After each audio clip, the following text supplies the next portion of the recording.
믿는 자들은 누구나 그러하겠지만 주님은 제게 영혼 구원에 대한 특별한 마음을 부어주셨습니다. 그래서 저는 누군가를 만나면 제일 먼저 "교회 다니세요?" 라고 묻는 습관이 있습니다. 어느 날 경비실 앞에 발걸음을 멈췄습니다. 경비원님은 예수님을 믿고 계실까? 그렇게 날마다 배웠던 분인데 그간 한 번도 여쭤본 적이 없었습니다. 그날부터 저는 매주 주일 설교 CD와 주보를 경비원님께 드리기 시작했습니다. 그렇게 몇 달의 시간이 지났습니다.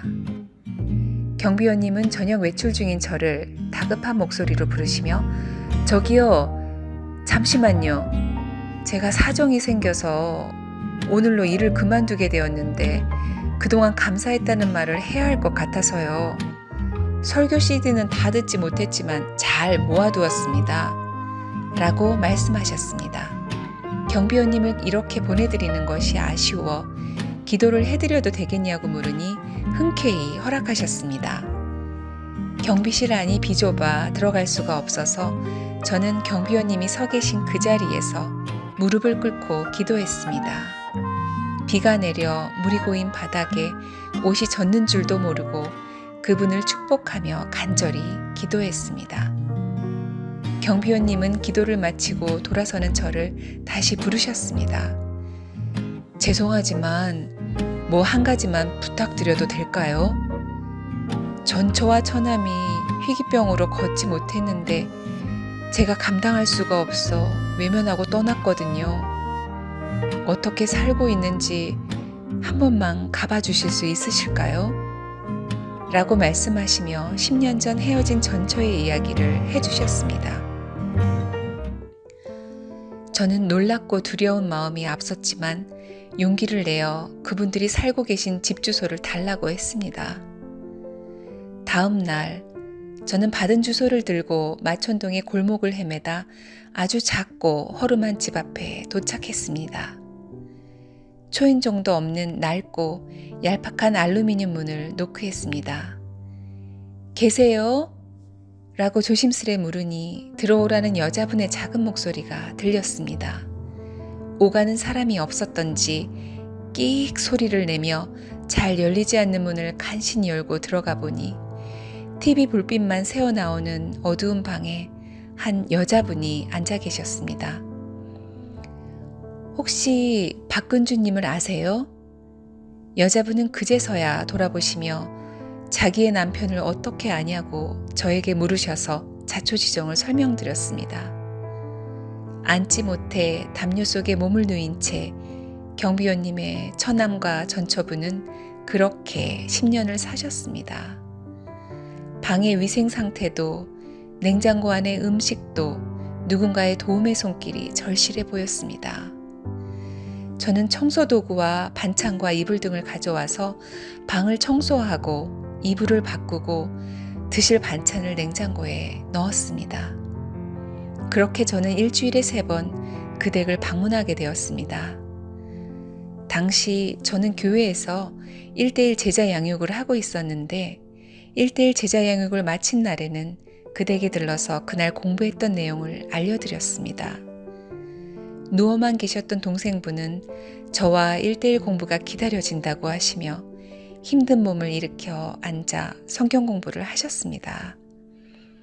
그러던 어느 날 구원의 확신을 공부하는데 동생분이 저에게 물어보셨습니다.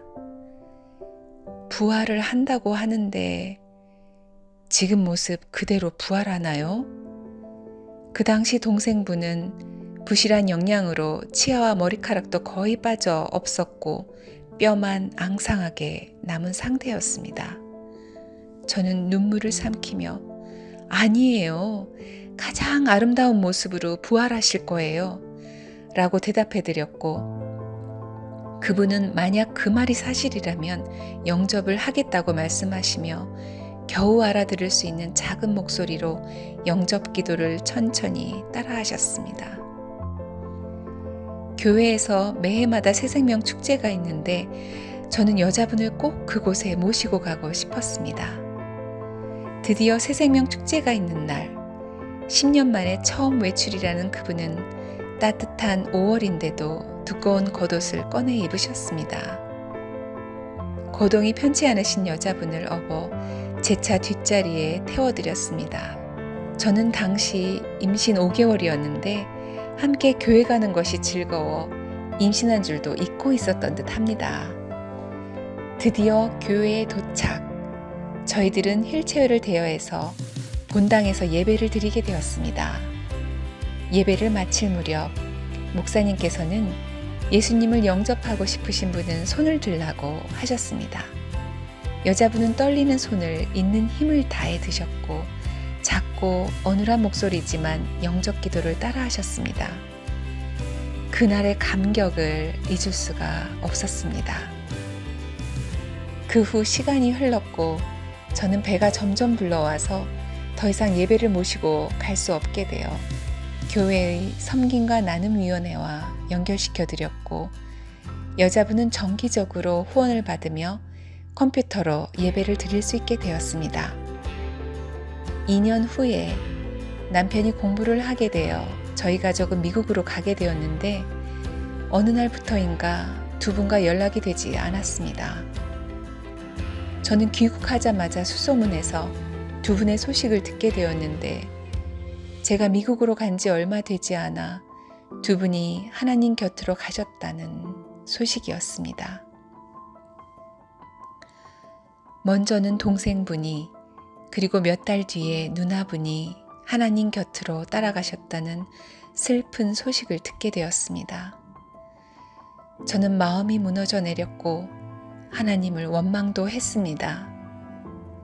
밖에 한번 자유롭게 나갈 수 없는 병든 육체를 주신 것도 모자라서 왜 이렇게 일찍 데리고 가셨는지 제 입에선 원망밖에 나오지 않았습니다. 하염없이 눈물을 흘리는 저에게 하나님은 부자와 거지 나사로 이야기를 떠올리게 하셨습니다. 그제서야 저는 고통스러운 삶을 끝내고 하나님 품에서 영원한 안식을 누리고 계실 두 분의 모습이 그려졌습니다. 감사합니다. 감사합니다. 정말 감사합니다. 저의 기도가 원망에서 감사로 바뀌게 되었습니다. 두 분이 너무나 보고 싶은 어느 날이었습니다. 그때 제 귀에 고마워 이 집사 그분의 목소리가 선명하게 들려오는 듯 했습니다. 저는 보고 싶어요. 곧 만나요. 라고 말했습니다. 주님 부르시는 그날에 천국에서 다시 뵐 날을 기다립니다. 새생명 축제를 모시고 갔던 5월이 가까우면 두 분이 더욱 생각나고 보고 싶습니다. 사만사는 사연으로 만나는 사람들입니다. 하나님이 행하신 일들을 사연으로 보내주시면 더삼 메신저 나레이터 분들의 목소리로 귀한 사연을 공유합니다. 여러분께 행하신 하나님의 일하심을 나누어 주세요.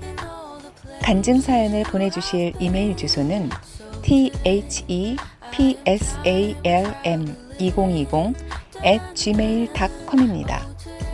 여러분의 많은 관심과 참여 부탁드립니다. 감사합니다.